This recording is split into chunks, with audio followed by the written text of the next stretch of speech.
I used to believe something was wrong with me.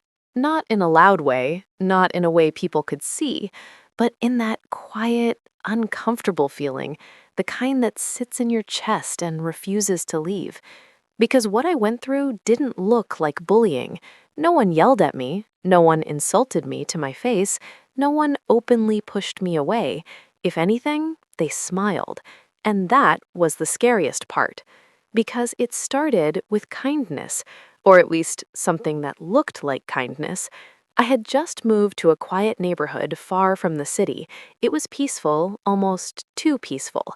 A long street surrounded by trees where everyone seemed to know each other. At first, I thought I had found the perfect place to start over. Then, I noticed something interesting. There was a small group of women on that street, 5 of them, and all of them were expecting their first child around the same time, just like me. It felt like fate. They invited me into their group, a mom circle, they called it. And I won't lie, I needed that.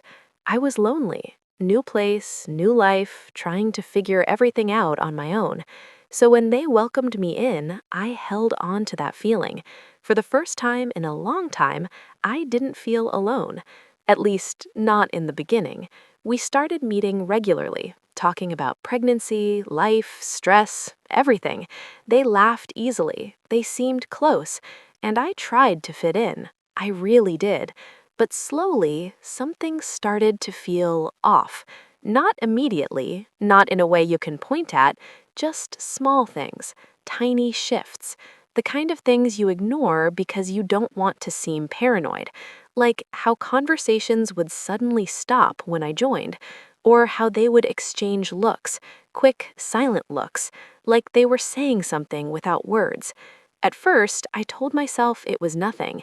Maybe I'm overthinking. Maybe they're tired. Maybe I'm just not used to this yet. But then it kept happening, again and again. And then came the first moment that stayed with me. We were all sitting together one afternoon, talking.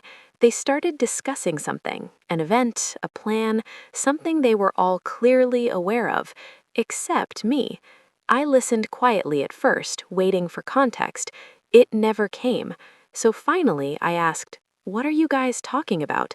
They paused, just for a second, but it was enough. Then one of them laughed and said, "Oh, it's nothing, just something random." The others nodded, and then they changed the subject, just like that. I smiled, acted like it didn't matter, but inside, something didn't sit right.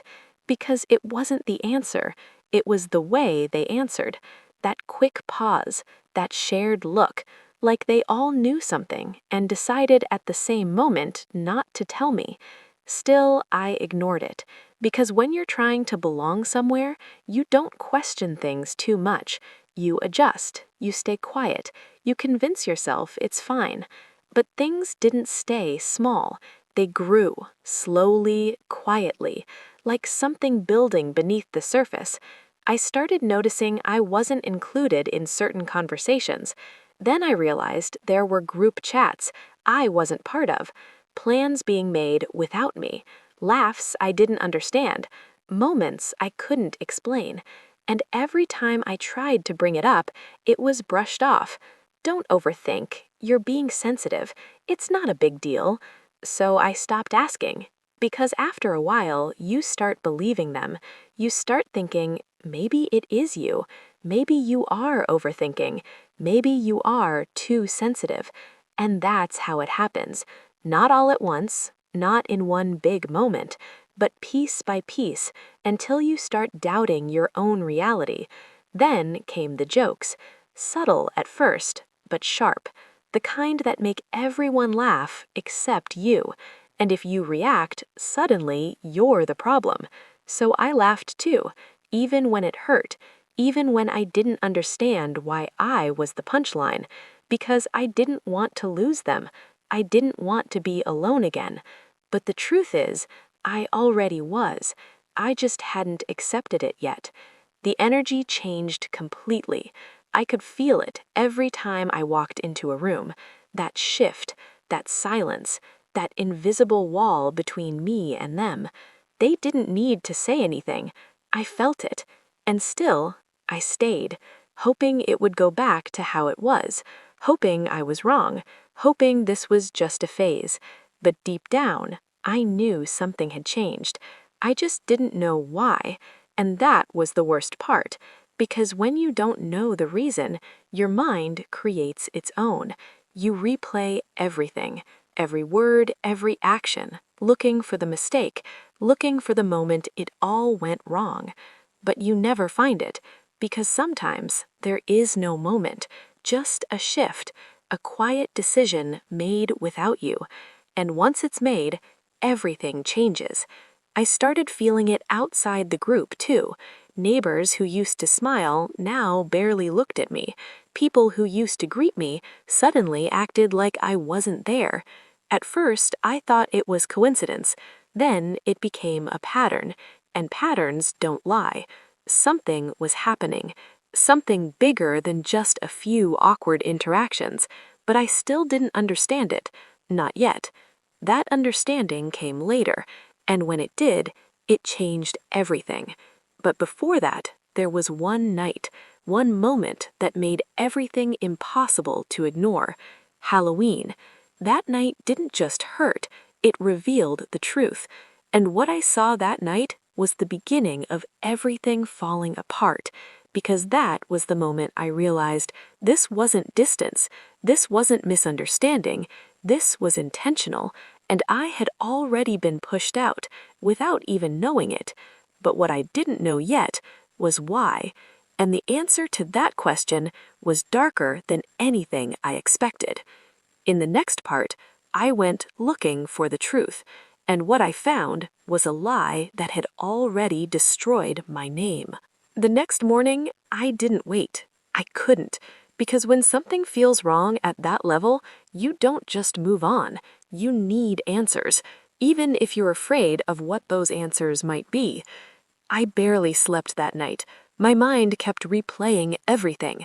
The empty street, the unanswered calls, the moment I saw them all together without me. It didn't feel like a mistake. It felt planned, and that's what made it worse. There was one person I thought I could still trust. Her son and mine were close. We had helped each other before. School runs, small favors, conversations that felt real. If anyone would tell me the truth, it had to be her. So the next morning, I walked to her house, slowly, thinking about what I would say. Part of me hoped this was all just a misunderstanding, that she would explain everything and it would make sense again. I knocked on the door. She opened it, and the moment she saw me, something changed in her expression. Not surprise, not guilt, something colder. Before she could say anything, I spoke. "Why did you leave us out last night?" No small talk, no pretending, just the truth. She looked at me for a second, then sighed, like she was tired, like I was the problem. And then she said something that stayed with me forever. "You really don't know, do you?" That sentence changed everything. Because in that moment, I realized something. This wasn't new to her. This had been building for a while. "What are you talking about?" I asked. And that's when she said it. "You drove my child in a way that wasn't safe." For a second, I didn't understand. Then it hit me. A month ago, a normal day, a small situation. At least, I thought it was small. Her husband had come to my door that morning, stressed, in a rush. Their car wasn't working. He said he had an emergency. He needed help getting their child to school, just for that one day. I remember hesitating, because my car was already full. 2 car seats in the back, no space left.